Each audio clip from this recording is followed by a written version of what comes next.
Go ahead, Neeraj sir. We are live now. Thank you so much, Amit. Thank you so much for starting the program. So, good afternoon, ladies and gentlemen, dear professionals from across the nation. I, Neeraj Arora, myself, Senior Director at ASSOCHAM, and look after the GEM Green Building Certification Program of ASSOCHAM. I welcome you all for this wonderful webinar. And we have with us today very eminent speakers. So, starting with the architect Sandeep Varmani ji. Sandeep Varmani ji, welcome to you. Sandeep Varmani ji is the Vice Chairman of Hunarshala Foundation. So, sir, thank you so much for accepting our request and sparing your valuable time for addressing us on 15 tips to build and design sustainability. So, this is our today's topic, and I am grateful to Architect Anand Tatuji, who is the Chairman of ASSOCHAM GEM Gujarat chapter, who has taken this initiative, and under ASSOCHAM GEM we are organizing this program. So welcome Architect Anand Tatuji. I would like to welcome Mr. Pankaj R. Dharkar ji, who is the founder chairman of ASSOCHAM GEM Green Building Council. Welcome Dharkar ji. I would like to welcome Architect Lokendra Balasaria ji, who is the co-chairman of ASSOCHAM GEM Gujarat chapter, and Engineer Deepan Mehta ji, Secretary ASSOCHAM GEM Gujarat chapter. So thank you, Gujarat team, for organizing this wonderful webinar.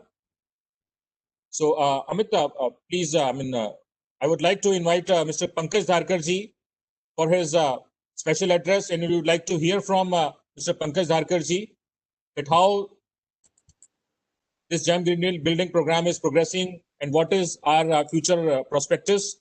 So Pankaj Dharkar ji, as I mentioned, is the founder chairman of ASSOCHAM GEM Green Building Certification Program.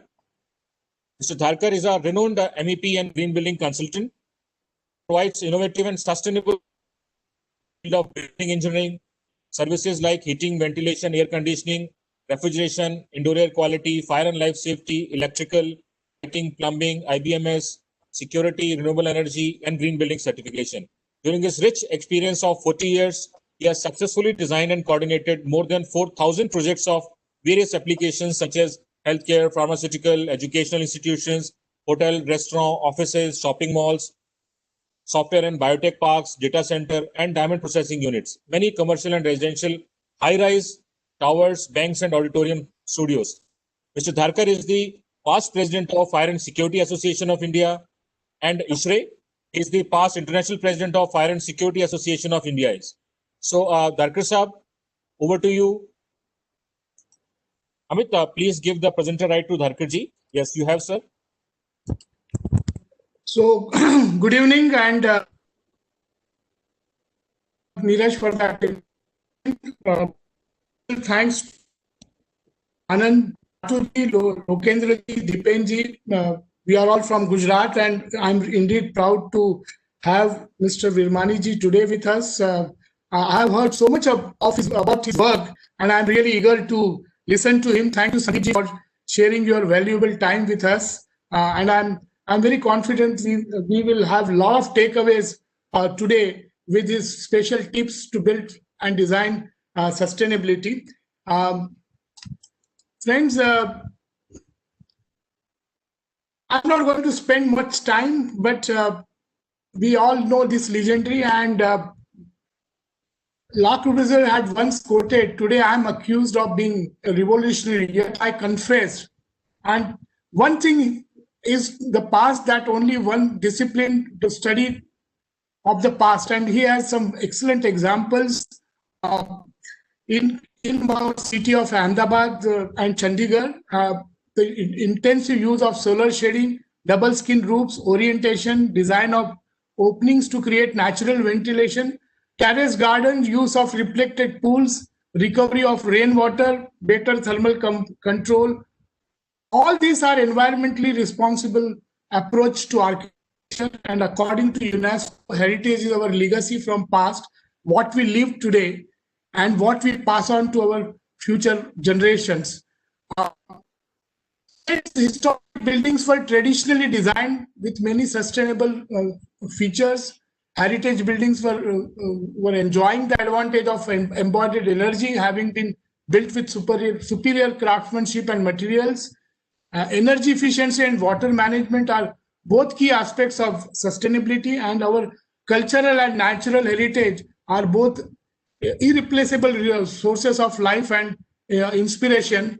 We have so many examples of excellent architecture in Ahmedabad, across the country, whether it is with a jalis that eliminate direct sunlight, cut glare, but also allows sufficient daylight to come in and also maintain a constant movement of air, or Adalajni Vav, which is a famous stepwell in Ahmedabad. Jaisalmer, Jodhpur have dense clustering layouts to ensure that buildings were not directly exposed to the sun, and water body of Fatehpur Sikri. Friends, we all know Taj Mahal uses number of passive cooling techniques to keep the interior parts well lit and airy, and there are jalis, used domes, walls, high thermal masses, cross ventilation, the use of green spaces and water bodies around built form. All these features help building become cooler. There was no air conditioning system where have we lost ourselves? I think architects and engineers have not worked together, and this heritage technologies, the wealth of knowledge has not percolated down to generation, and therefore I think our ASSOCHAM is trying to bring such stalwart like Mr. Virmani ji today, who have been practicing these technologies very, very effectively. The passenger principle should have developed and clubbed with current advanced technologies, and that is what we are looking at ASSOCHAM to create this awareness in the new generation. So incorporating these sustainable building principles will also minimize the environmental problems created due to excessive consumption of energy. The recent concept of developing energy efficient green building has further encouraged engineers and architects to combine passive design strategies with modern technologies in an innovative way to even go towards net positive buildings. An integrated design approach practices is essential and for successful implementation of passive strategies in modern buildings. Friends, learning from past and designing for future is the right step towards sustainable growth. And with that aim in mind, ASSOCHAM has taken a green initiative to care Mother Earth to complement India's sustainability movement, and have formed Council of Green and Eco-Friendly Movement. We call it CGEN. Our program is completely based on ECBC 2017 and National Building Code of 2016. And to me, these are two wonderful documents which our Indian architects and engineers have provided to globe. So our program not only includes sustainability, energy, water efficiency, more green areas, air quality, daylight, fresh air, and human comfort, but also fire and life safety. And friends, this is the only program in the globe which also addresses fire and life safety issues, which are so important for buildings to be. Our program can be downloaded by anybody free of cost. The rating scale starts from JM1 to JM5, JM1 being the lowest from 40 to 49 points. And it is available on various categories: housing, urban development, residential, school, colleges. And we do believe any certified buildings will give us payback of 3 to 4 years. And we all know that buildings are made for 50 years and more. Our program is the only program where we are monitoring the consumption of water, energy, indoor air quality, and also fire and life safety signal. We are giving it back to any incidences happening. So with this, we are collecting the data, and benchmarking of building is something which lacked in the country, and this program brings within 20,000 rupees the entire monitoring at Central Command Center from Delhi. We have a GEM certification program. We are training people free of cost on currently, and the exam is open book exam. In 90 minutes, you can give open book exam anytime, 24/365, and be a certified professional. We are currently growing. We are infant as compared to other certification program, but I'm glad to put to your notice that CRESIL has already recognized GEM certification program along with other certification program like USGBC, IGBC, GREA, and also recently Rajasthan government has recognized us and also extending the various incentives which are coming to them for the program. Friends, I'm glad that in last 4.5, 5 months of pandemic, since we started our digital program, we concluded more than 66,000 registration, 46,000 plus attendees, 8 new chapters, 9 MOUs, 10 MOUs with various professional organizations, 62 affiliations with various universities. Today only we did 2 of them in the morning. This week 3 for Punjab, and our mission is to reach 100 universities across the country.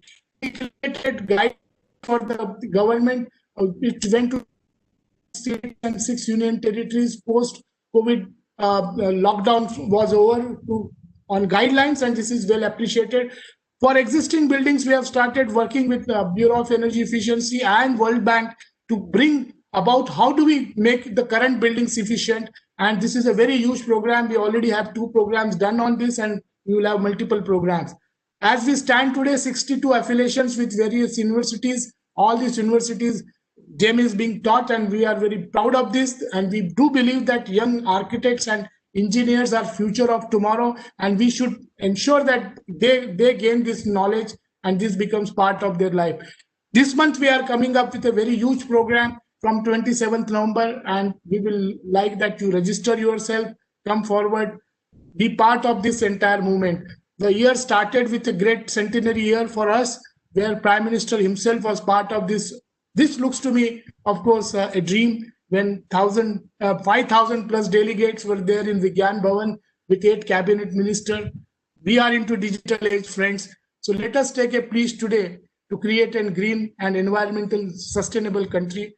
Welcome again, Sandeep ji, and I'm sure all of us who are going to be part of this wonderful evening are going to take away some beautiful passive strategies and a rich heritage of wealth of knowledge. I'm sure everyone is going to learn something good. Thank you once again, Sandeep ji. Thank you, Gujarat chapter, for giving me this opportunity. Thank you, Darkar Saab, for this wonderful and very, very energetic presentation. Thank you so much. Now, Darkar Saab, may I request you to please, carry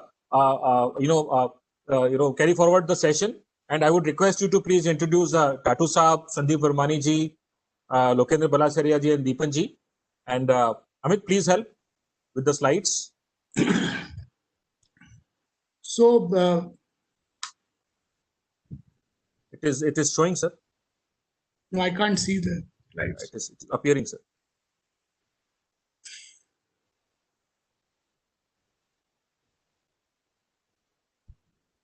Yeah. Please, sir. So I think I welcome Anand Tatuji, chairman of ASSOCHAM GEM Gujarat chapter. Mr. Anand Tatu is a renowned architect and planner since 1984 and has successfully completed a large number of projects in field of architecture, planning and interior design across India, Africa, USA, and R&D centers and labs for major pharmaceutical companies, township, affordable housing, educational institute, tourism projects, including Seema Darshan at India-Pakistan border, the heritage restoration and revitalization projects. He is also chairman of now Gujarat chapter of IIA. This is the old thing, and he's going to be Gujarat chapter chairman in this coming week. So welcome, Anand Tatuji.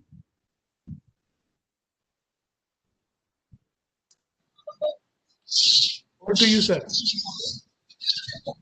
Thank you, Dr. Sir, for that very, very elaborate introduction. At the outset, I welcome all the participants and, of course, our distinguished speaker, Sandeep Vermani. As you've seen, heard from Mr. Darkar that how enthusiastic and energetic he is in this mission on sustainability from ASSOCHAM GEM. Now, furthering ASSOCHAM GEM's mission on sustainability, we at Gujarat chapter are making efforts to spread awareness and generate discussions on environmentally meaningful and sustainable development through a series of webinars. Earlier on 13th of July this year, we had a very enlightening session by architect Chitra Vishwanath, who shared her journey and talked about how she works with ecosystem designs and creates simple and agile solutions that can be handled by community participation and low-level technology. Continuing this theme of community participation and inclusive sustainable development, today we are fortunate to have with us architect Sandeep Virmani, MD of Hunarshala, who has dedicated his life for this noble cause since more than 3 decades. Hunarshala Foundation is a collective of professionals, artisans and craftsmen from a campus in Bhuj, Kutch. They involve themselves at the grassroots levels to respond to situations that are central to social, cultural and economic landscape in India. By working with carpenters, masons, smiths and people in building trade, they invest in vocational training, skill development and research on traditional system of knowledge. They consistently work with communities with an idea of inclusive development, contributory planning and resilience against climate change. Their work confirms with all the principles of sustainability prescribed by all the green building rating agencies, including ours, and go much beyond to recognize and revive the traditional materials, techniques, and collective wisdom. During our academic years at SEPT, before almost 4 decades, we were introduced to an iconic book called Architecture Without Architects by Bernard Rudowski. That was written in 1964, which beautifully described and celebrated non-pedigreed architecture, which we call vernacular, anonymous, spontaneous, indigenous, organic, and more recently, sustainable. I have no hesitation in saying that architect Sandeep Virmani is our own Bernard Rudowski. Over to you, Neeraj, for further deliberations. Thank you very much. Thank you so much. Thank you so much, Tatu Saab. Thank you so much for this wonderful message, sir. Now, may I request Deepan ji to introduce Lokendra Balasaria ji.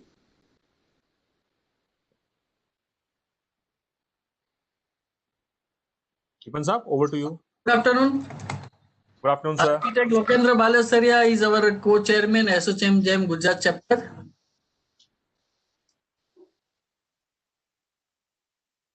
Completed his graduation from SEPT University, Ahmedabad, which is very well renowned university. And he has an architecture and landscape design consultancy services from Ahmedabad. He has done a project in more than 8 states across the country. His projects have received various awards like ND Best Low Rise and Best Residential Complex. In his architectural education, he has tried to bridge the divide between professional practice and academics. He has in-depth exposure to both the areas. He has also big concern to make students aware of our responsibility towards society and environment as a human habitat designer. He can teach wonderful things like how to do vermiculture in your house, how to make organic pesticides, etc. Over to Balasriya sir. Thank you, Deepan. Thank you so much. Actually, me and Deepan, we are working together in our initiative called Tree Walk. So we interact a lot on doing home composting and all those things. So it's wonderful that Sandeep Bhai is finally here. I met him almost 8 years back when I went to Bhuj once, to see his work at Hunarshala and take his help in execution of a college building, which we were planning to do it in mud architecture. And I remember Sandeep Bhai took me and showed his various works. And then very beautifully, he took me to a Diwar system, जहाँ पे Bhuj का सारा sewerage used to be brought in, and on a Kena bed, the water used to flow under it and get clean. and we both had tea standing there in that filtration plant, and he told me कि आपको चाय यहाँ पे इसलिए पिलानी थी ताकि आपको पता चले कि दीवार सिस्टम में बिल्कुल बदबू नहीं आती है. And that was such a nice thing, that was a very interesting, and that was incidentally my first experience with Diwat and my first exposure to so much of mud architecture, and that had a lasting impression. After that, we've been telling all our architectural trainees to go and see their work at Hunarshala. And I have visited a number of times. While talking to various HODs about Sandeep Bhai and about his work, I realized a lot of colleges send their students for training and exposure. And honestly, I would feel कि अगर sustainable really काम देखना है, समझना है, तो I think the students and the professionals should go to Hunarshala. Along with Tatuji, we were planning the other day that probably the whole Gujarat GEM ASSOCHAM team will plan a visit to Hunarshala and meet him. So Sandeep Bhai's work is like that. It's very impressive, it's very convincing, and it's very simple, down to earth, which is very fantastic. So I think when you listen to him, you'll realize that. So Sandeep Bhai, thank you so much for joining us today, accepting this invitation, and being with us. Over to you. Please, I think people have already talked about you, that you have done more than 3 decades of work. And the best part, like all environmental people, Sandeep Bhai realizes that everything is connected. So he's worked with traditional ecologies, with organic kitchen farming, with seed conservation. He's worked with traditional water systems and everything. So if you talk to Sandeep, it's not just buildings, it's the whole ecology, which Chitra also mentioned, that you can't isolate a building and say this is ecological building. You have to look at the whole habitat. And that's what Sandeep Bhai has been doing. Sandeep Bhai, thank you so much once again. And over to you. Let's listen to your wonderful techniques and stories. Thank you so much. Thank you so much. Can you hear me? Yes, Sandeep ji. You have the presenter right also. We can hear you, sir. We can hear you.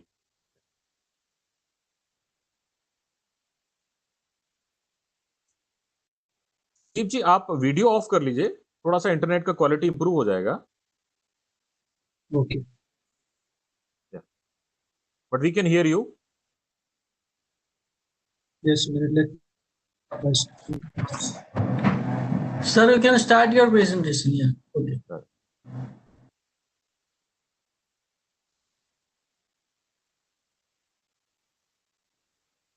Can you hear me now? Yes, sir. Perfect.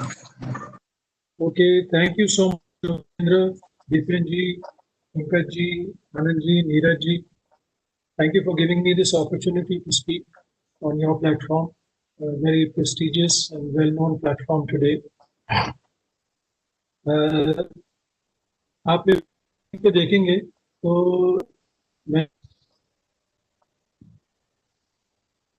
Ideas के ऊपर आपके साथ बात करूंगा, लेकिन आई fallen one shot, so you will excuse me for that when I started making the presentation. What I will do is I will draw upon some of the learnings of our own work over the last couple of decades, but certainly all complete ideas. I will discuss the basic principles that we have learned over the years that need to be followed.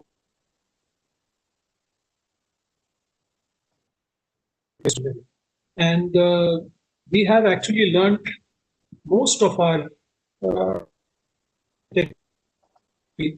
from our villages. We are one side we are highly modern. On the other hand, we have the great knowledge and wisdom of our forefathers, which still exists with us. Very few countries have the opportunity of being both India and Bharat at the same time, and being able to bring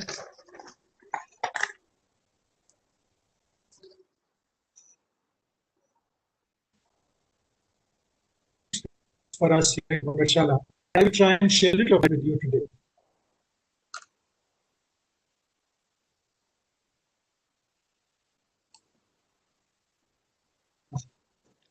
Sir, if you can put off your video, probably the quality of voice will improve, sir.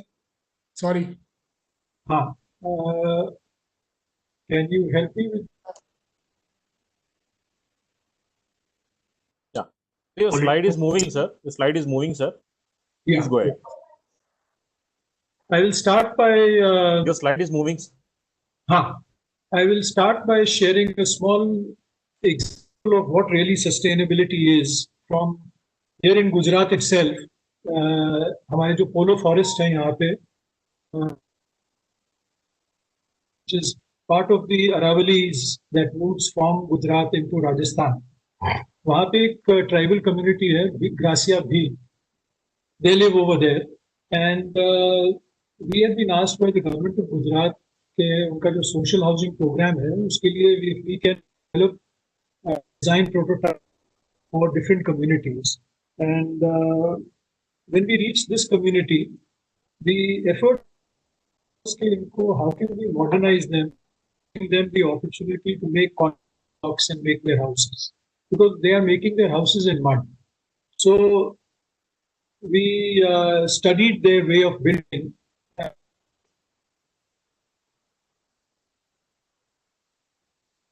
The screen is not moving. So please click on the screen, and then you will be able to rotate it, turn it. Yeah. Now you can use the arrow key also. Okay. So this is one small farm of Gracia Bhil, where there is a community that comes from Rajasthan. They give the contract to them, and they come and remove the topsoil of their farm, and niche se about 6 to 8 inches, they take out another 4 to 6 inches of soil and make these bricks. After they make these bricks, half these bricks are sold by the owner who wants to make a house, and the entire brick making is done completely in the trees that have been on the edges of the farm. So by doing this, make his own house and sell half the bricks to somebody else, and with that money complete making his house. So he has understood the soil, the nature of his soil, to be able to not spoil his farming, yet make his house and make a free house for himself by making double the number of bricks. Similarly, the same community also makes rammed earth houses. And this rammed earth does not use any stabilizer like lime or. And yet we found houses over here which were more than 100 years old. This house that you are seeing over here is about 80 years old. And we were surprised. People move with an area where there is so much of rainfall. Why is it that this mud house is not eroding? So we did a lot of experiments, and we realized that these are basically laterite soils, and the laterite is taken out of the soil of the soil under the ground, and then over there it is left for about 3 or 4 days water, so that it oxidizes. Because the ferrous content in the laterite then oxidizes to form ferrous oxides, and ferrous oxides are basically binders, and these binders, once put on top of the wall like this with these formworks, slowly over a period of a few years harden and make the entire wall solid. This is something which was amazing for us, that without properties of this laterite, to know that there is already a binder in it, which when exposed to the sun, to the atmosphere, will start oxide and create a solid wall for themselves, which will not degrade. So all that we needed to do was to document their entire process, offer this to the government of Gujarat, and say कि भाई इसमें आप कुछ ना करिए, इनको बस अपनी जो टेक्निक है उसको आगे बढ़ाने दीजिए. That is all that is needed, for us to be able to and help ourselves and make excellent houses. After that, in North Gujarat, now the government of Gujarat has supported more than a few hundred houses in mud technology for the first time. So, of how when you take material from your own environments, you use your own knowledge of a particular material to its to your advantage, and then are able to convert and make that knowledge into something useful for yourselves. When we ask people, they say our rammed earth houses are far cooler, are far more healthier than making houses in concrete blocks. And they were so happy that concrete blocks was not going to be shoved onto them by the administration. So telling you this is that this is what, we in our cities have gone somewhere completely wrong. And we have to go back to basics, go back to our roots to understand how to, again, and so I'm going to share a few principles that we have learned. I will start with my own house. We live in a place which is Kutch, which has 46 to 47 degrees that in summers. And so I was very keen to try and understand that how can we make a house which is solar passive, where you don't need air conditioning at all, and yet be able to make. So this is basically drawn upon our courtyard houses. So I have a small courtyard in the middle with a veranda around it, and there are two rooms, one on the left and one on the right. And in Gujarat, because we are on the Tropic of Cancer, our challenge is that movement in the summers is from the south. So बिल्कुल ऊपर आपके sun नहीं आएगा summers में. It will be towards the south, which means at the same time our cool wind also comes from the south-southwest. So as an architect, how do you design a house where you can cut off and yet allow the cool wind to come into your house? Now this is something that our traditional housing has achieved very well through the courtyard systems. And so here you can see that the veranda that is there, samne we have put a few trees of the sun. But from under the trees, the cool wind, after we have a 5:30 ke baad in the evening, very nice cool breeze starts blowing from the south-southwest, and it comes into the house. The courtyard works like a chimney effect, and there is a venturi that is created to the walls. The wind is speeded up, and we in our veranda don't even have a fan. And in the afternoons, when the temperature is 45, 44, 43, you can sit there comfortably. Both the roofs, which are facing in directions toward the east and the west, only receive the sun for the first couple of hours. The roof does not receive any sun. So this is the veranda I was talking about, where I normally sit. And the trees you can see outside from where the cool wind comes in. These are trees in my small garden at the back, from where the wind comes in, and you can see the courtyard to which the bench to go up. This is the courtyard, and that is the entrance to one of the rooms.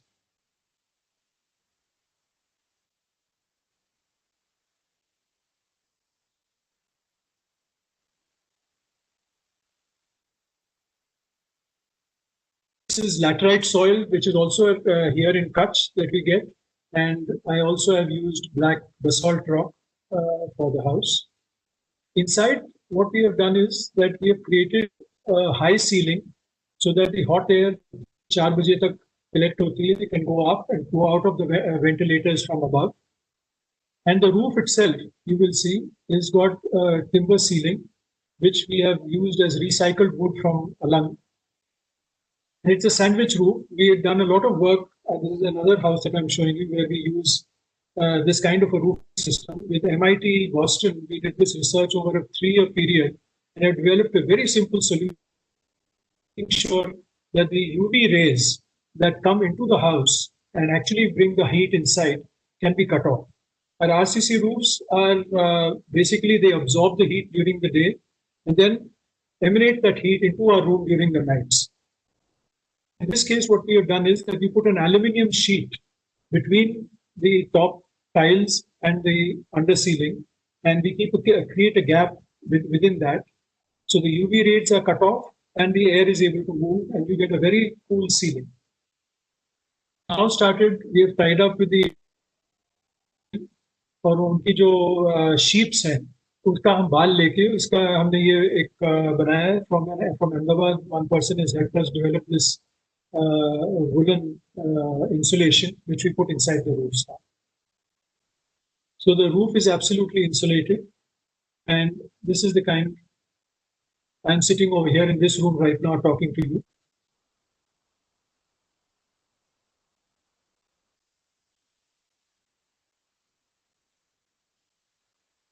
So that is the first principle I wanted to share with you, that even if, however hot our climate is, we can still design solar passive buildings with very much ease. And this is one house that I've shown you. All the buildings that we do follow this basic principle to make sure that we can get buildings that don't require any air conditioning whatsoever.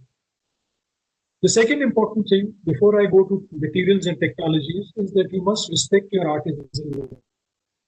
I am showing you some figures which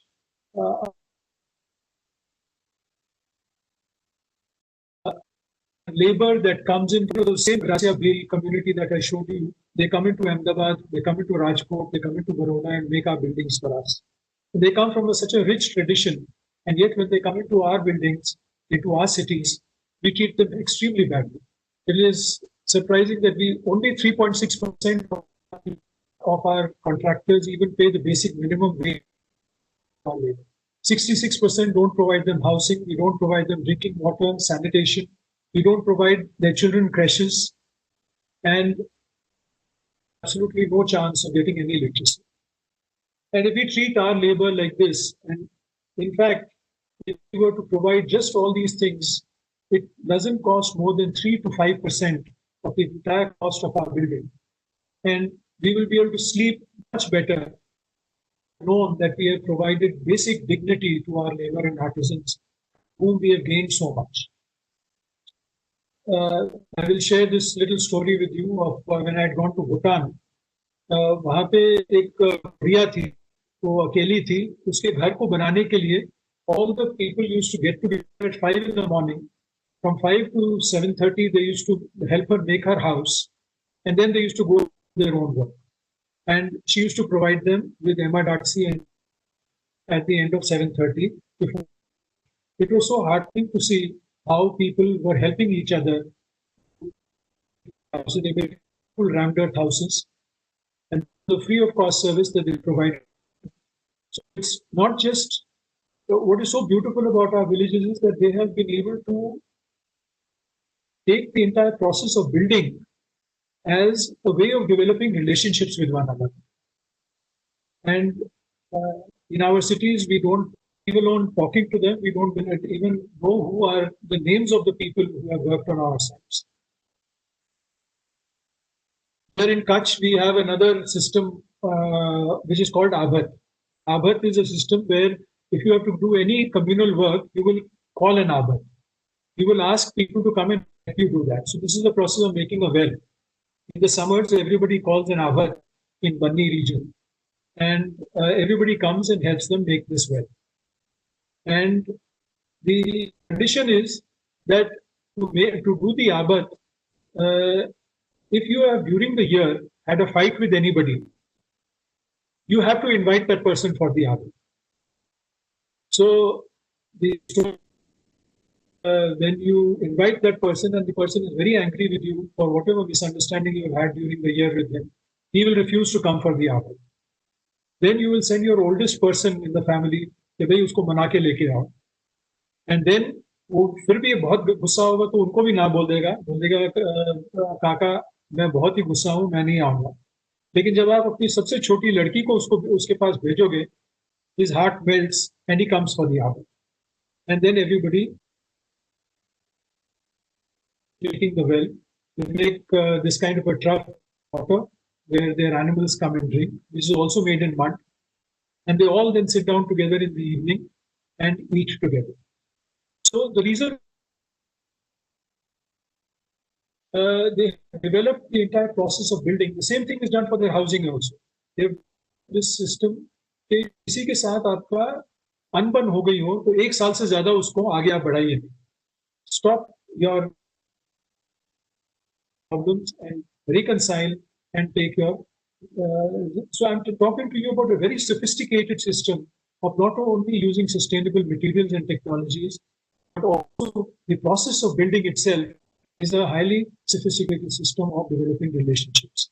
And compare that with the way we make our buildings in the cities, which is a highly exploitative process. So we have over the years developed several artisan teams. This is a matha which does thatch work. They do a business of about 1.5 crores every year. They are a team of women who do this kind of thatching work today. We have another team which is called wood grain, where they do woodwork. We do not use any new wood. In all our projects, all our wood is either coming from the ship breaking yards of Alang or from the sawmills, where all the waste wood is used by us to make our buildings. So ऐसे जो wood panels मिलते हैं उसमें से हम we make different kinds of products, not just architectural, like these intermediate floors. There's a whole company that just makes these intermediate floors in waste wood. We have layers which does all kinds of work. This is a whole team from Madhya Pradesh. They are also a tribal community from there, and they do excellent work all over the country, not just in the country but outside the country. The unity wall that was made for Sardar Patel's statue was done by them. Another company called SPAN, which does space frame work, which is both in steel and in bamboo. These are the kind of buildings they've done for big eminent architects all over the country.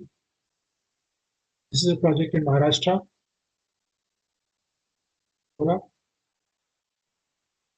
Another completely done in mud, including the roof.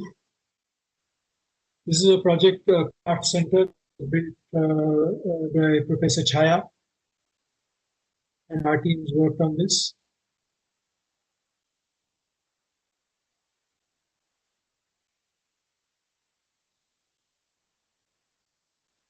About 100 of our artisans were then invited to go to Abu Dhabi.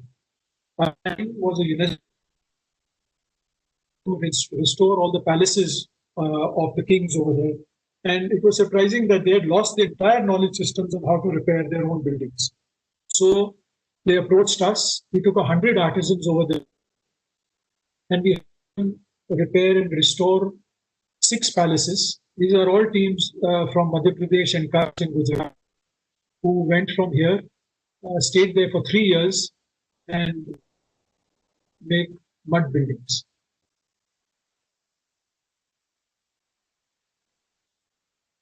This is where the king of Abu Dhabi was born. So this was a very important site for them.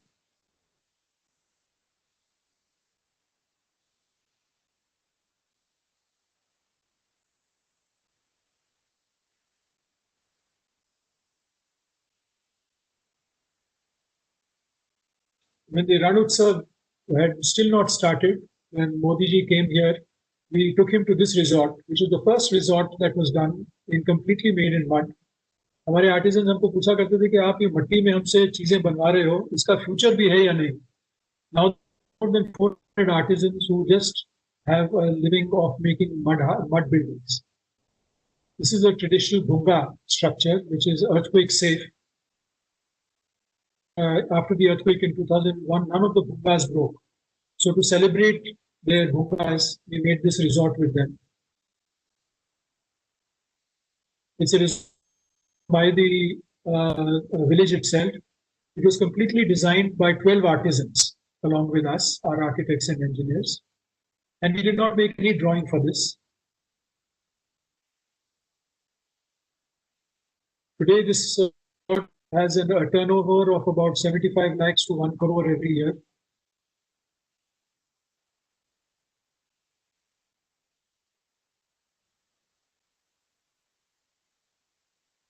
So this was where Modi ji came and thought of setting up the whole Ran Utsav.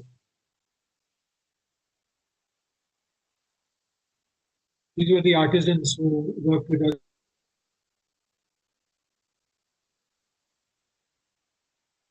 And that we have started all our buildings. When the building is completed, we request the client that can we felicitate all the artisans who have worked on this. And you'll be surprised, all our clients, there's not been one single client who has not been happy with this idea. They love to spend on this, and they will do a proper celebration, and they will be all felicitated. Unko pagdi bilai pehnai jayegi for helping them build such a beautiful building. The third important thing is use local materials. Restrict, we use concrete, we use steel, we use glass, but we restrict it. जैसे हम अपने खाने में नमक डालते हैं, not more than 5%. And we don't use any chemicals or plastics whatsoever. And can you imagine making your food completely in cement, which is completely making it in namak? It will never be tasty. This is one example of a building we did in Jodhpur, which is still under construction. The first phase has been completed. This has used waste wood. It has used lime. वहीं पे lime की भट्टी है. वहीं से हमने इसका lime में mortar और plasters. We have done all the roofs in mud and in wood, and we have used the locals. This is a Kodi marble technique for making plasters, which is very famous in Jodhpur, which uses marble dust and lime.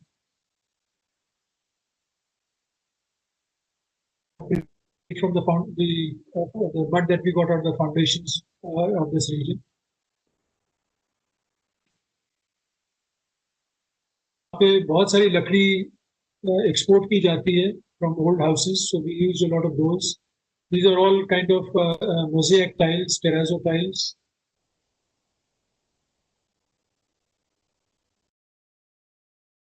Decoration and art. So this is the first phase of this. Unfortunately, the COVID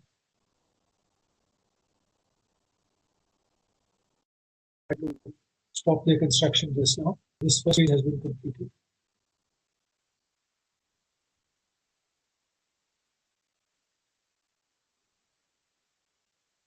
All material has been used from only 50 kilometers around the site, and all the artisans have come from the same region.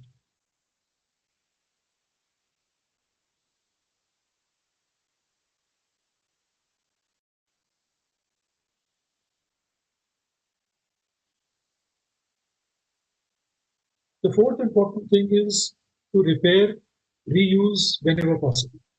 We building की life अभी पूरी होती नहीं है, and we break it down, which is a big criminal offense actually. A country like Italy, in Tuscany, they have made a law that no building, until and unless it has not completed its life, can be broken down. So you will see buildings like these, like this that you can see in this photograph, which has parts of the house which are 1,000 years old, some are 750 years old, 400, 500, 200 years old. And the buildings continue to rejuvenate, but they will not break down the building. And they make such beautiful buildings. In Germany, there is a practice which refuses to make new buildings. They say that Germany has already enough space to do all our work. We don't need to break any building. So, यहाँ पे आनंद में हमने एक building बनाई थी. There was a factory go down which was lying like this, and they wanted us to break down this go down and make a new building.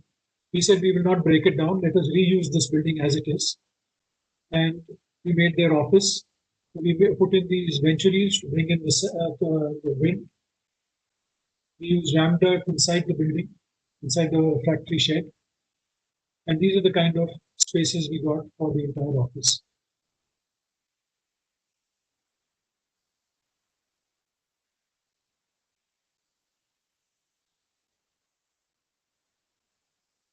The fifth important thing is use only local ecology for landscaping.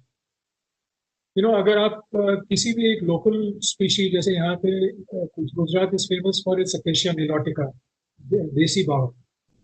देसी power को लगा दीजिए, the amount of biodiversity, both insects, reptiles, and birds that are dependent on one desi power is 1,000 times more than any other tree that you can introduce into the region. So identify the correct, and trying to put in palms and all these kind of things by bringing these exotic species is doing tremendous damage to our cities. So this is a small example of a project where the Sayadri school, it's a Krishnamurti school in Maharashtra, near Pune. So they have a 70-acre property where we help them do an entire analysis. Our partners from Kalpovich and Aquadam did this with us, where we understood their entire ecology, the savannas, the scrub savannas, the discontinuous thickets, the dry deciduous forests, the euphorbia forests, और इनको सबको identify करके उसके हमने nurseries बना के we have started now replanting because there about 20 years ago somebody had advised them to put Subabul and Vericidia. You'll be surprised, the whole place looks green, but there is no animal, no bird, or very few birds that come over there. In fact, there are monkeys that will go all around the campus but will not enter the campus. So now slowly they are changing the entire landscape of their 70 acres and they are growing the local vegetation of that region. So I won't go into the details. We also did the entire water analysis of this entire region, and we did the geohydrological analysis, identified where the water is seeping into the ground, into the basalts, and where is it coming up from. We identified 3 aquifers for them. This is a spring that also comes out, which is a perennial source. We did a whole water balance of their entire campus for their water supply and water needs, and you'll be surprised that their entire water needs are completely met by their hill today. Identified some of the ecologically hotspot areas where there are very rare species that are growing, which you can see in red over here. And they decided not to do any construction in these areas, and they would not even be allowed for human beings to enter. Not only that, they've started doing a lot of farming activities. And so in their courtyards, in front of their buildings, they are growing rice, the local rice varieties. Some 70 different species of local seeds have been identified. They've also started keeping cows on campus now, so their children can learn about animal husbandry and farming.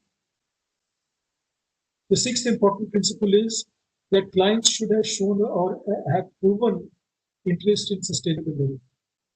बहुत सारे आजकल ऐसे projects बन रहे हैं where you will have 2-3 houses in your cities, but you want to make a farmhouse which is in mud or in some ecologically sound material. That farmhouse can never be sustainable.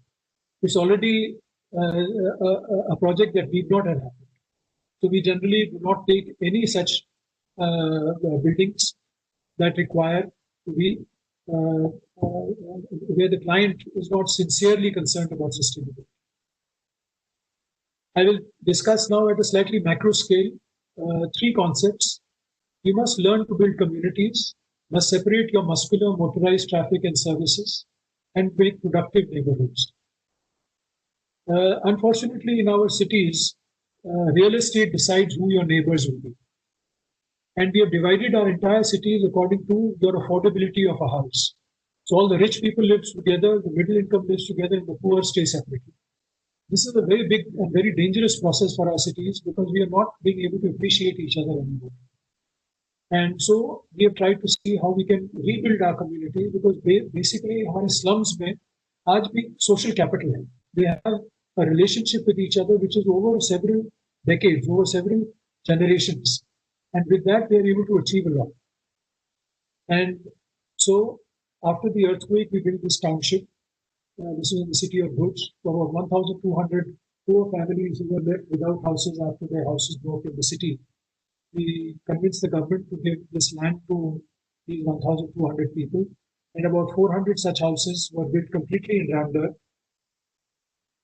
This is the site in Bhuj. They were actually living according to communities, but we said, you cannot live only according to your communities. You must learn to live with each other. So we divided the whole thing into clusters. And so in each cluster of about 7 to 8 families, you can choose your neighbors. But the next cluster, you cannot choose. So if in one cluster they're all Dalits, then the next cluster will be Brahmins and the next cluster will be Muslims.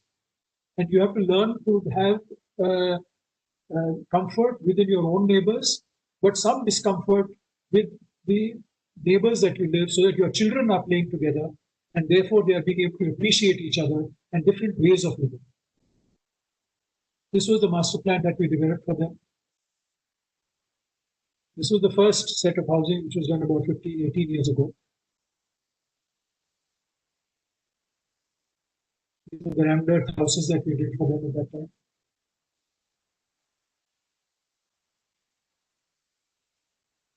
This is just after construction. But you will see how they have changed these housing completely now after 15 years. Here are the courtyards where there are about 5 houses to 8 houses in each courtyard like this. And this is how they have changed their houses. They are now building ground plus one. The foundations were done in such a way that as your son grows, you don't have to try and buy a new house. You can build vertically.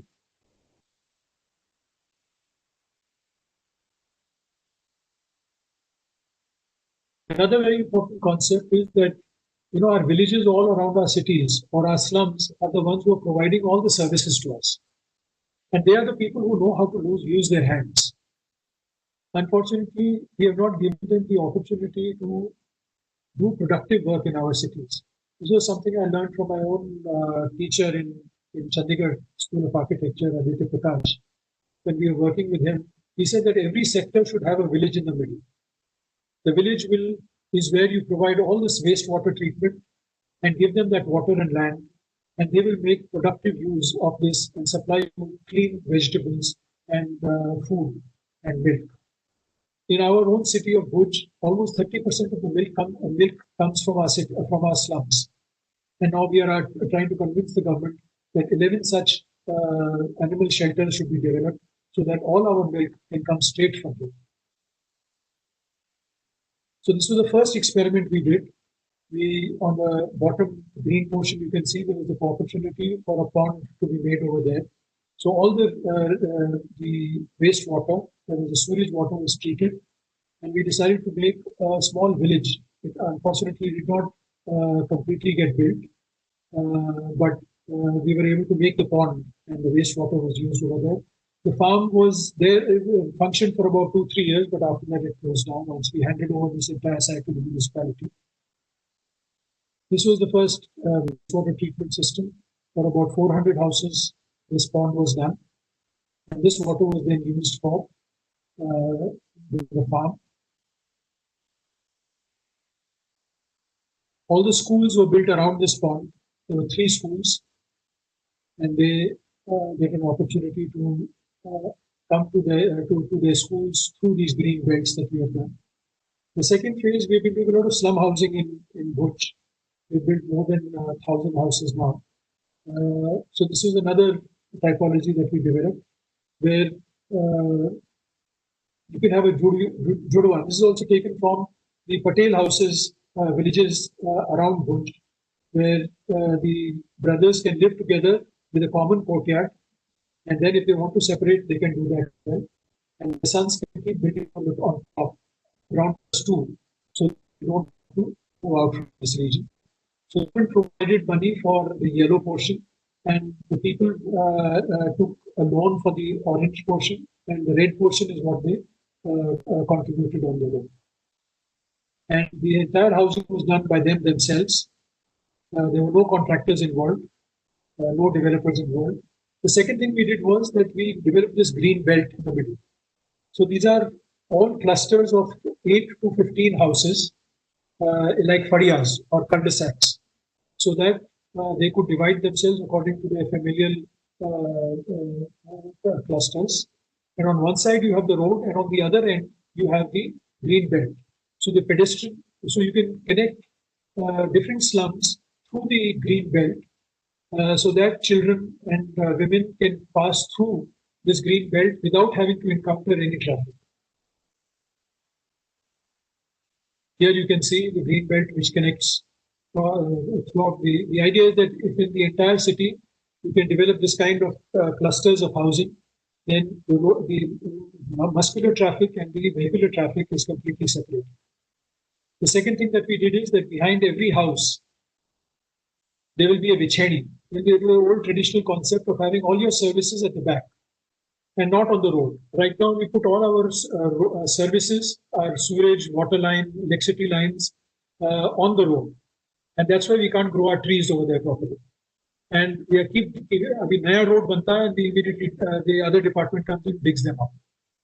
So by having a vicheni, which is behind your house, where all the services pass, your roads can be completely free and be kept properly. These are the houses that have been built. These are, as I told you, two brothers with a central courtyard, with the provision for vertical expansion as they move further.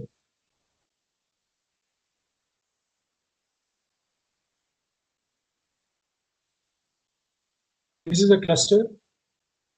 Here, this is the vicheni you can see at the back and the front street. The 10th important idea that I wanted to share with you was make high density neighborhoods with walk-up apartments, not more than 4 stories, but high density. Up to 1,200, 1,500 tak aap density leke ja sakte hain. You don't need multi skyscrapers with lifts. This is and you can do this whole thing in load bearing. You don't need actually frame structures at all. So therefore you can avoid using cement or concrete to a bare minimum. We are doing 300 houses in Ahmednagar just now, which I'm sharing with you. This is also a slum which is being reconverted now. This is the way they used to live. So they were given an option of making their own clusters. So they divided themselves according to 7 clusters, and that they did, all the clusters were not according to religion or according to caste. And the first floor, they are all connected. Besides, of course, the courtyards being connected. So this brown that you see is the first floor level, where all the clusters of 300 houses are connected with each other. And within the building, you have options of connecting houses or connecting horizontally or vertically to be able to get almost 10 to 12 different types of variations and possibilities.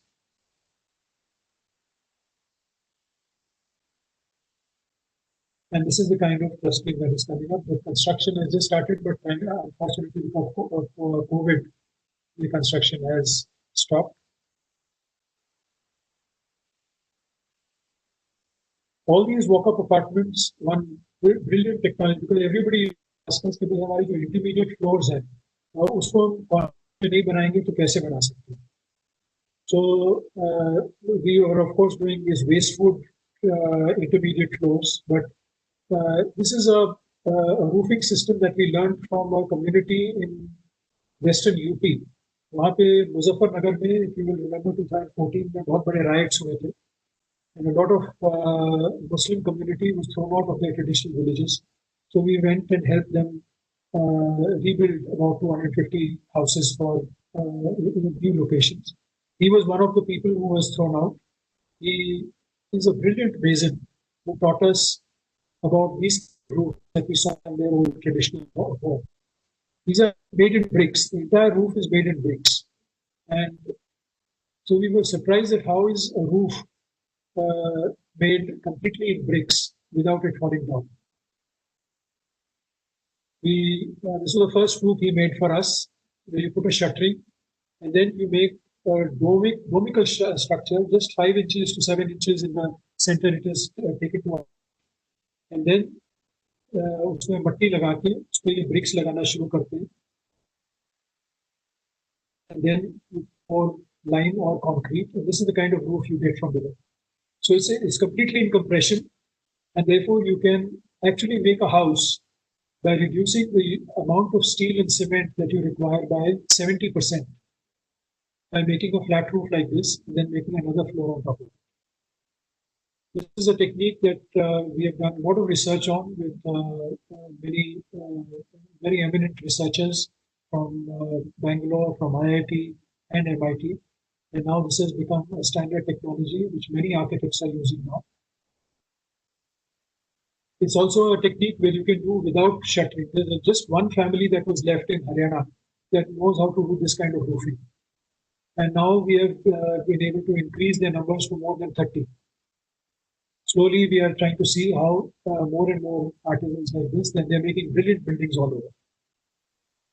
The 11th and 12th concept that I want to discuss with you is making green belts in your city and following urban watersheds. Unfortunately, our cities are becoming a big mess.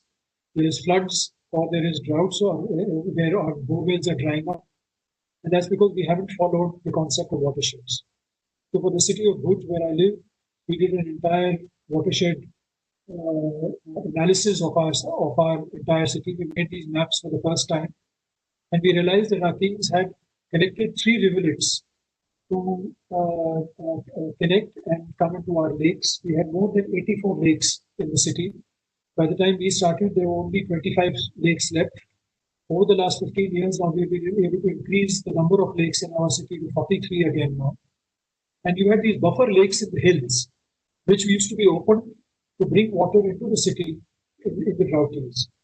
So this, unfortunately, only the original, very small part of the catchment was functional. So we made this for the municipal corporation. We built an entire rejuvenation plan for our Bhuj watershed, costing just 10 crores. And we understood the geology, and the blue portion that you see is the aquifer. The pink is slate, where no water percolates, and therefore our blue portion was becoming saline now. So we developed an entire plan of how to rejuvenate our aquifer again. So a salinity analysis was done. We have, with these 43 lakes that have been put back in place now, and we've started doing recharging of borewells, and we have been able to rejuvenate many of our lakes. We did an entire water analysis of the city, and we realized that in 1 year, the 65% runoff is almost as much water, is actually much more water than the requirement of the city of Bhuj, which means we actually do not require Narmada waters at all if we are able to rejuvenate our urban watershed. So this was a present functional catchment, and so we rejuvenated it. We developed it into sub-catchments. We have developed a huge dose of the municipal corporation. As it keeps getting funds, it keeps implementing. These are diversion channels which were then repaired and rejuvenated. I won't go through all. There are more than 68 projects that needed rejuvenation. There's a diversion channel with one catchment to the which is about 1.5 kilometers, which we have redone again. There was another place where a tunnel was built to connect one catchment to the other. The main Hamisar Lake was also different projects were developed. Right now, almost 40% of our water needs are being met through our urban watershed, and we hope to increase it to almost 80% in the next 3 years.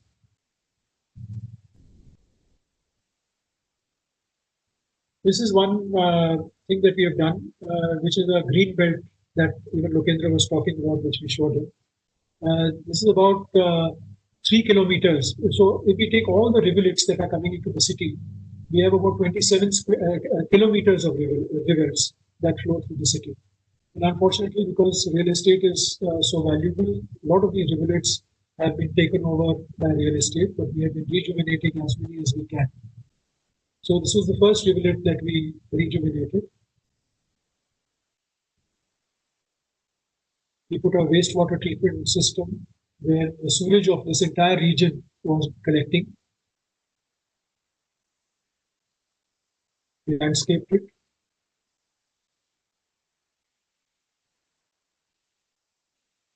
And we put a pumping station there, and with these canal plants, this debot system of wastewater treatment was developed over here. right in the middle of the city. And then all these trees we started growing along this entire 3 kilometers. This is the situation of that forest today. It's got so much of biodiversity now. We started with only about 60 species of trees that we planted. Right now we did a biodiversity analysis and more than 100 species of plants and trees are there now. A lot of wildlife that passes through these corridors. We hope that we will be able to do all 27 kilometers someday. The 13th important principle is that the way we are educating our children in our schools of architecture and engineering colleges. We are only teaching them about modern materials. We are not teaching them about our traditions, which is why when they are confronted with mud technologies, they immediately say, this is not right. So one thing we have done, and the other important thing is that we have no schools in this country for artisans. It's amazing that all our buildings are done by artisans, and we don't. The entire team of masons, plumbers, blacksmiths self-train themselves. Our ITIs just give them very basic skills.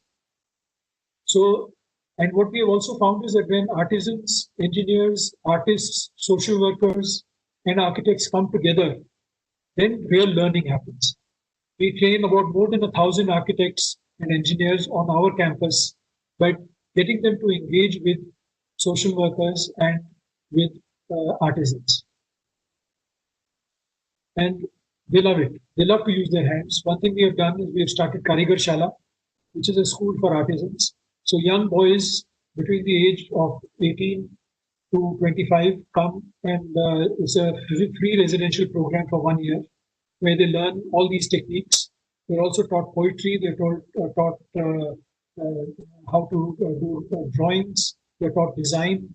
They're taught how to code for projects. They're taught mathematics. They're taught computers, so that they can go and set up their own businesses. This is the Karigar Shala, which has been built. You'll be surprised by the students themselves. 80% of this building, the artisan school, has been built by the students themselves.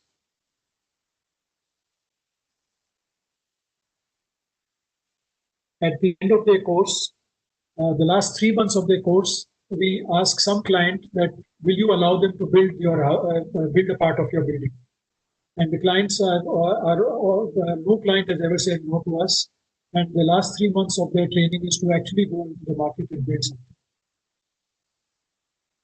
The 14th and most important, I think, principle is that in your own practice, don't behave like a boss. You'll be surprised, in my entire 30 years, I've never thrown out anybody in my office. I have always tried to see the positive side of people. Sometimes people take a year and a half to start producing, but once they have provided an enabling environment, they flourish. We have over 70 people in our office. I have run 3 other organizations where people who came in as site supervisors are running the institutions today. Where women who came in, who used to go in as house helps, as servants, are running the institutions today. People who came in as peers become the administrative heads today.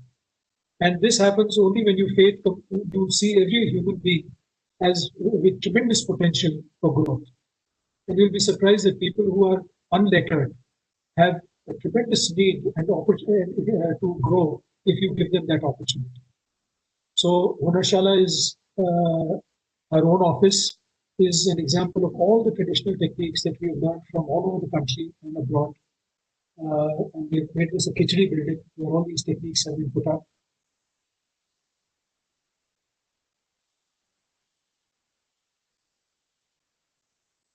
Finally,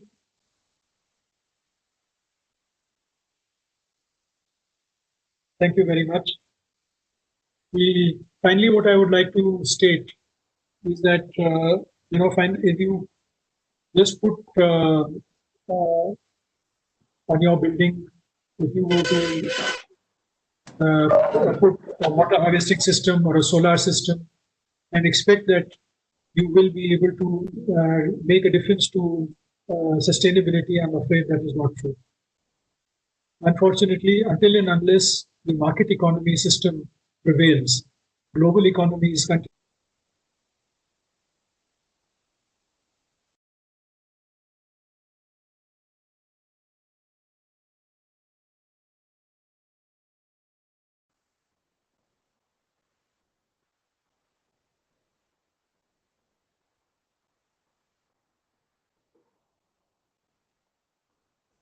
Did we lose Sandeep?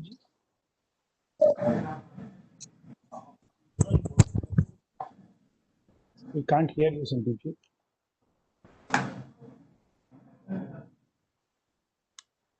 We lost Sir, are you there?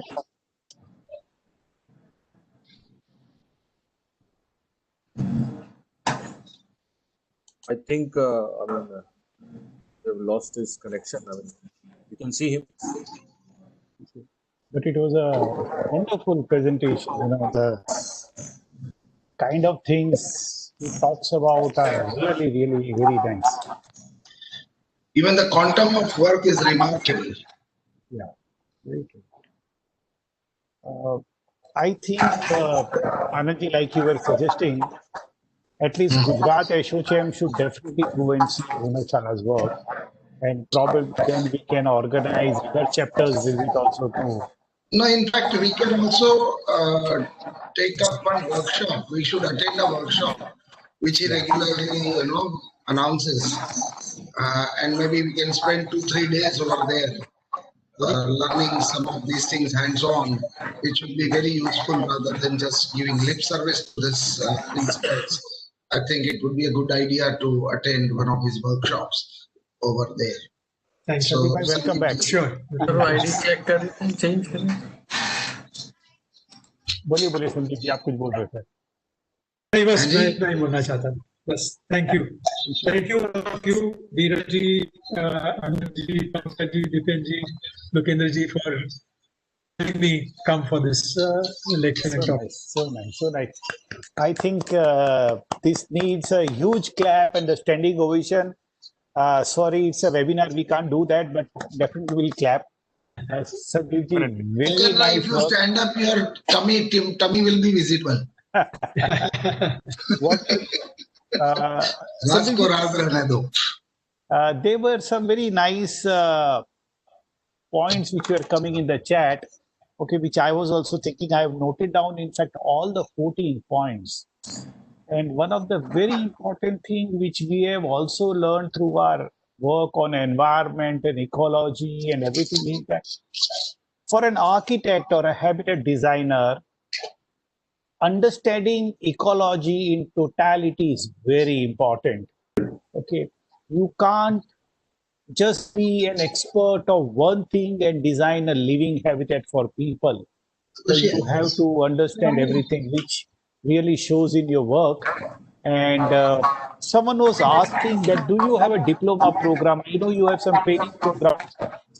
Talk training programs, at least our participants take benefit of that, join you, reach out to your office and kind of be part of the training program. So as I told you, we run a 1-year residential program for artisans.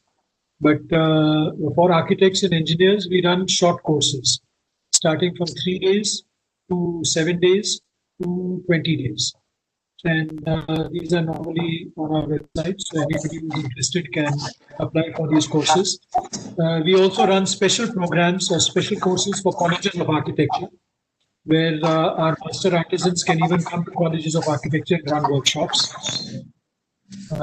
So we are in the process of developing a postgraduate 1-year program for architects and engineers. Okay. Unfortunately, because of to postpone the whole idea, but we'll be able to by probably next year start that program as well. Good. Sandeep ji, there is not much for me to ask, but I have Dipen Mehta with us, who's a very renowned MEP consultant of Ahmedabad, and we were discussing before your talk about services in this traditional built architecture. So Deepen would like to ask you something with the topic. Deepen, please. Jay Dipesh. Yeah, before we go to the services part, I have another question related to structure as well. Jay. What will be the effect of earthquake? Have you observed any, like during 2001 earthquake? What was the impact on REM earth structures? See, earthquake में क्या होता है that your walls have to be designed carefully. The foundation doesn't matter as long as there is no settlement in the foundation. Your roof doesn't have to be designed carefully. In an earthquake, because there are lateral thrusts, कुछ disturbance हो रहा है इसे कोई mute कर सकते हैं? दीपन जी आप म्यूट कर लीजिए या तो थोड़ा सा डिस्टर्बेंस नहीं रहेगा.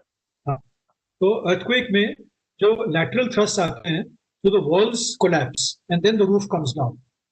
So the important thing is to get especially in rammed earth क्या होता है कि because it's a monolith structure, आप कोई भी दूसरी wall बनाते हैं brick से या concrete block से, the net strength of your wall is less than the strength of your block.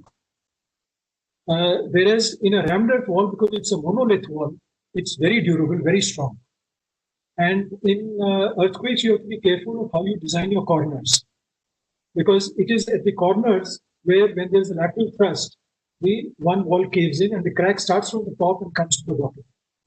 So in all these mud structures, as long as your corner bracing is done properly, there is absolutely no problems in earthquakes. We have done a lot of studies of traditional systems for handling earthquakes, because our entire Himalayas, right from Kutch, is where the Eurasian plate and the Indian plate touch each other. So this is zone 5. And we have come across 8 different ways of using traditional material to make sure that earthquakes don't affect your buildings. And right from isolated foundations in Kashmir to the Dhaji walls of Jammu, to the shaking column of Himachal Pradesh, to the corner bracings of Spiti, to the rammed earth structures of Bhutan, to the Bunga structures of Kutch.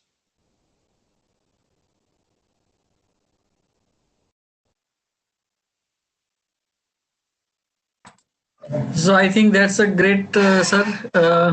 Another question which is in my mind is, do you have any case study that what will be the saving in terms of water and electricity or energy in comparison with conventional RCC and clay brick structure versus, so is there any saving in water or energy when we use this technology during construction? So we have done a life cycle analysis. This was, we had done this with the University of Zurich in Switzerland. It was a long study in which we studied the walling systems, right from concrete walls to mud walls. Some 12 different types of walling systems that we studied. And we studied the entire life cycle. We also did climate studies to understand not just the embodied energy of these walling systems, but also their abilities to provide insulation support to buildings. And all the mud structures obviously do much better. But wherever we take a walling system which is compacted too much, like even rammed earth, the climate properties are lost. Whereas, say, a clay building will do much better in terms of insulation. A 6-inch clay wall will do much better than a 1.5 feet rammed earth wall. So we have this whole study. I'll be very happy to share it with you. It is there also, I think, on our website. Okay. Now, so that means that the ambient temperature outside is 45 degree, and the what will the inside temperature condition will be getting during peak summer, like 45 and. So by 3:34 in the afternoon, the temperatures inside the building can go up to about 32 degrees. 32 degrees. If you put on the exhaust above and remove the hot air from above, then you can bring down the temperatures again to about 28, 29 degrees. Sorry, you're on mute, Dipenji. So that means that it is much better than passive cooling system. Yes, yes. So passive conditions, if you follow them properly, you don't need these tunnel systems and other things to be done. Right, sir. Now another question is like I have also worked on one project in Nagpur. Normally find the difficulties to fix plumbing system, electrical conduits, and fixing toilet tiles. So how you deal with such a problem?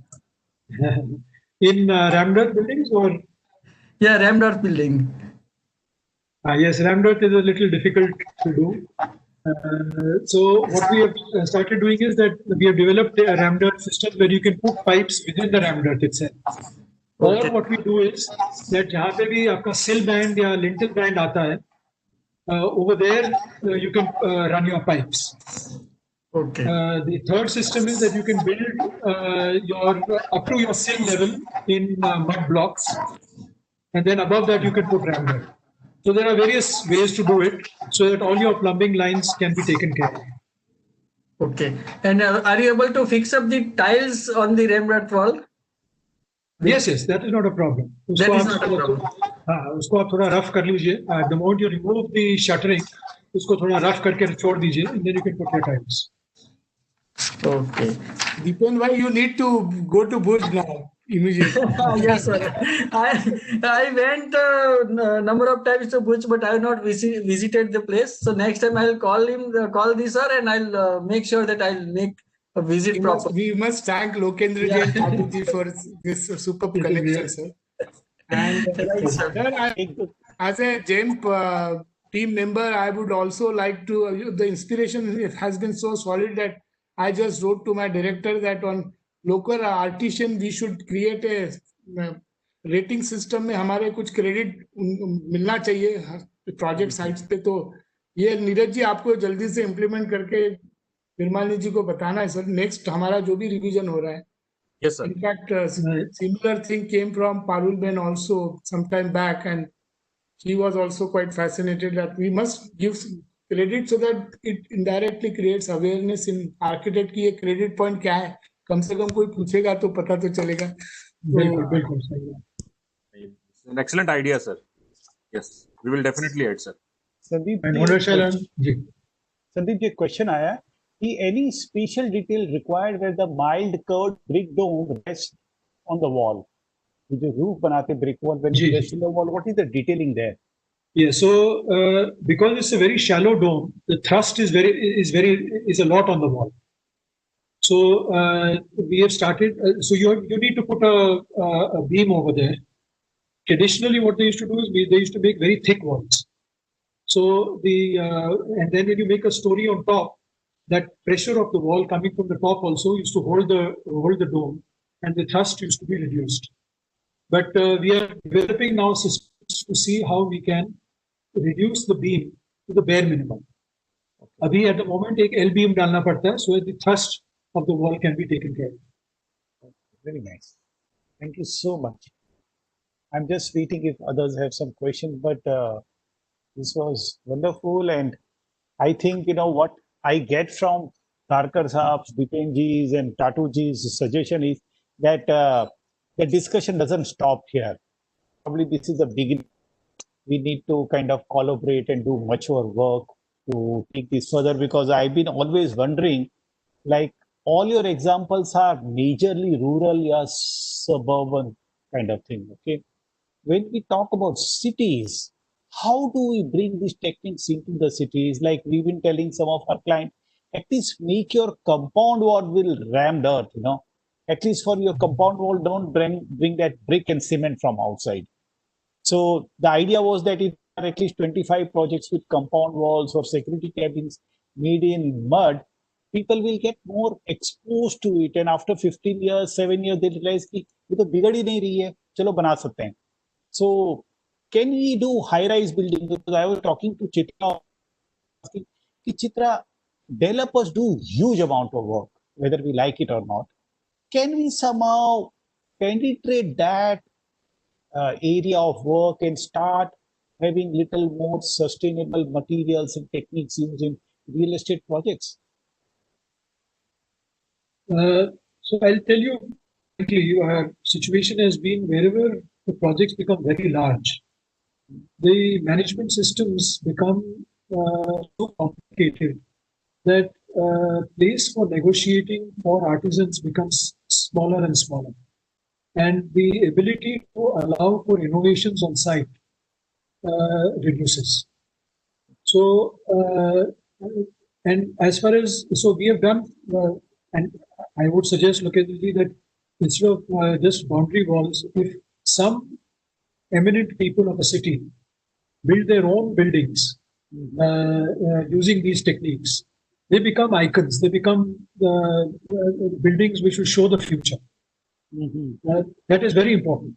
You know, because उसको एक गरीब के material की तरीके से अगर boundary wall में लगाएंगे, so then people will only see it as a boundary wall. But it has the potential for doing much more than that.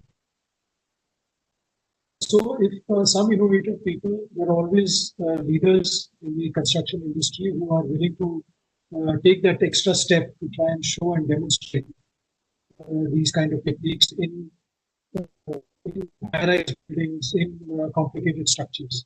And we have done that. There are many buildings that have been also set up in Ahmedabad as well. So, अगर उस प्रकार के models खड़े होंगे, then even colleges will start teaching it. Then research will happen on the materials. Right now, the amount of money that is invested in doing research on concrete vis-a-vis ram dirt, it's nothing. The same amount of money is spent on ram dirt will develop fantastic solutions in mud buildings. And many countries are doing it. Germany and America have started investing heavily. We get a lot more researchers coming from the US universities to work with us than Indian engineers. Okay. Let's hope we can change that somewhere, somehow, you know, probably with GEM, ASSOCHAM, promoting this idea a little more strongly. Let's see, we'll be having a meeting among us to see how we can take this forward. Definitely. That will be a pleasure. Hunarchala will be happy to collaborate. Oh, that will be wonderful. Anand, do you have anything to say? No, it was a fantastic presentation. And as I said, we as a team would go and attend one of the workshops, maybe 3 days workshop, very soon with Sandeep ji, and have some hands-on kind of a. So Sandeep ji, please let us know when it would be convenient for a team of maybe 5 to 7 people. With very soon. ऐसे भी दिवाली के बाद ज्यादा काम रहता नहीं है, तो और मौसम भी कच्छ में अच्छा होगा, तो we can probably take this opportunity to attend one of your basic workshops. It will be a pleasure. We will host you. And thank you so much. Thank you so much. This year, Kutch has had very good rainfall as well. So there is a lot of very beautiful sites to go to. So we will take you around also. Thank you so much. Thank you. Neeraj ji, over to you now. Concluding. Thank you so much. Thank you so much, Lokendra ji. In fact, I would request Deepan Mehta ji for the vote of thanks, sir. Deepan ji. Yes, sir. Good evening, everyone. First of all, I'd like to thank Sandeep ji. It was a wonderful presentation, and we learned a lot of we normally believe that we are people who can design green buildings, but sir, आपने हमारा सब वहम उतार दिया आज. So yeah. हवा निकाल दी हवा. Great work done by you. So definitely, I would like to thank all the participants and who have asked wonderful questions to make the session more interactive. I would also like to thank Darkar Sahab, Neeraj sir, Amit sir, Anand Tatu sahab, Lokendra ji, and entire ASSOCHAM GEM Gujarat team and national team for their support and participation. And for making efforts for a very good registration. Thank you, sir. Thank you. Thank you. Thank you very much. Thank you, Deepanji. Thank you so much. Thank you, Now, yeah, we'll officially close the program. Amit, please help. Thank you, sir. Thank you very much. Thank you. Thank you, Neeraj ji. Thank you. Thank you. Thank you.